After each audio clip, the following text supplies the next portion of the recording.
یہ قرآن مجید فرقان حمید نازل ہونے والی چیز، یہ تھوڑا فرق ہے۔ یعنی جس سواری پر آپ بیٹھتے تھے اور اس کے اوپر اگر وحی نازل ہو جاتی تھی نا نبی پاک صلی اللہ علیہ وسلم کے سواری کی حالت میں، سوار کی حالت میں، تو اٹھنی بیٹھنا شروع ہو جاتی تھی، اتنا بوجھ پڑتا تھا۔ اور اسی قرآن کے متعلق کہا لو انزلنا ھذا القرآن علی جبل لرأیتہ خاشعا متصدعا، یہ قرآن مجید جو ہے نا، یہ پہاڑوں کے اوپر، بڑی بڑی چوٹیوں کے اوپر، بڑے بڑے پہاڑوں کے اوپر اگر قرآن نازل ہو جاتا تو کیا ہوتا؟ ریزہ ریزہ ہو جاتا۔ لیکن یہی قرآن کیا ہے؟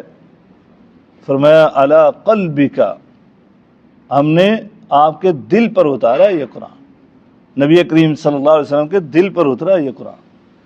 کتنا مضبوط دل ہوگا، اس لیے تو کہا الم نشرح لک صدرک، ہم نے آپ کے شرح صدر کر دیا، ہم نے آپ کے دل کو اتنا مضبوط کر دیا کہ آپ کے اوپر یہ وحی نازل ہوگی اور آپ کو سوائے اس کے کہ چند پسینے کی بوندیں اور قطرے نمودار ہوں گے اور کچھ نہیں ہوگا۔